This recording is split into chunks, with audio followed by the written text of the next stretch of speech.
రాష్ట్ర ప్రజలందరికీ కూడా తెలియాలి. ఎందుకంటే గతంలో పరిపాలించినటువంటి జగన్మోహన్ రెడ్డి గారి హయాంలో ఉన్నటువంటి అప్పుడు వైఎస్ఆర్ పార్టీ మేము కూటమి ప్రభుత్వంలోకి వచ్చిన తర్వాత ఈ 2 సంవత్సరాల్లో కూటమిలో జరుగుతున్నటువంటి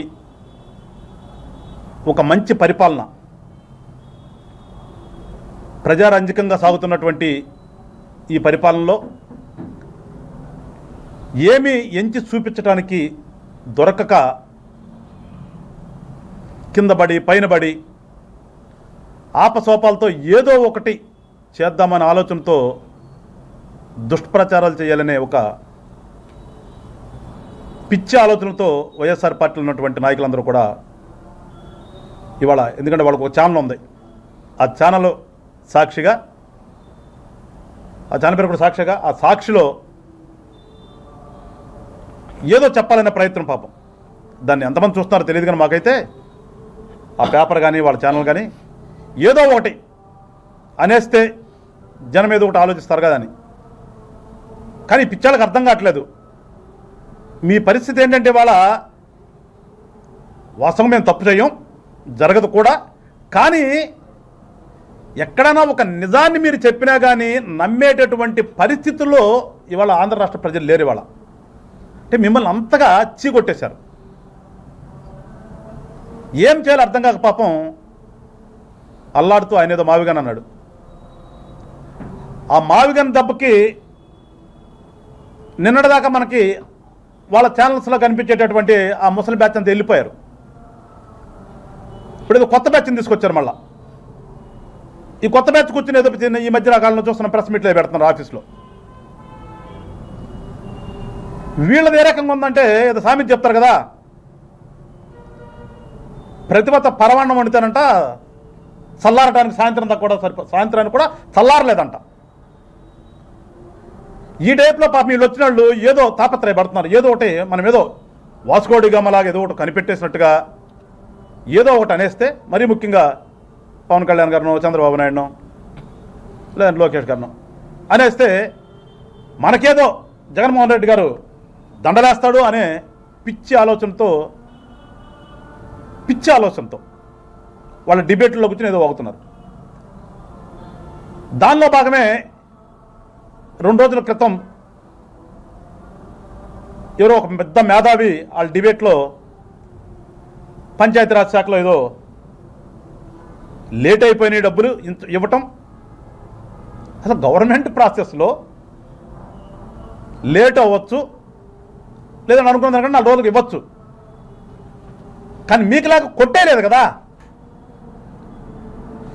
కొట్టేసేస్తే దాని గురించి మాట్లాడాలి. ప్రభుత్వం కంటిన్యూస్ ప్రభుత్వంలో మీరు 2024 మే దాకా మీరున్నారు. జూన్లో కూటమి ప్రభుత్వం ఏర్పడింది. తర్వాత మంత్రిత్వ శాఖ పవన్ కళ్యాణ్ గారికి పంచాయతీరాజ్ ఇవ్వడం జరిగింది. దానిలో భాగంగా సెంట్రల్ గవర్నమెంట్ నుంచి పంచాయతీరాజ్ వ్యవస్థలో పంచాయతీలకు వచ్చేటటువంటి సెంట్రల్ ఫండ్ ఏదైతే ఉందో ఆ ఫండ్ 15వ ఆర్థిక సంఘానికి సంబంధించినటువంటి ఆ ఫండ్ మామూలుగా రెగ్యులర్గా వాళ్ళది ఇయర్లో 1 or 2 times వస్తూ ఉంటాయి, 1-2 సార్లు వస్తుంటాయి, అంటే కిస్తీలుగా. ఆ వచ్చేవాటిలో వస్తుంటే వచ్చిన తర్వాత వాటిని ఫైనాన్స్లోకి వస్తే ఫైనాన్స్ నుంచి పిఆర్కి ట్రాన్స్ఫర్ చేసి ఇక్కడి నుంచి పంచాయతీలో పంపించేటటువంటి ఒక ప్రక్రియ జరుగుతూ ఉంటుంది సహజంగా. జూన్లో ప్రమాణ స్వీకారం చేస్తే డిసెంబర్కి డబ్బులు వచ్చినాయి.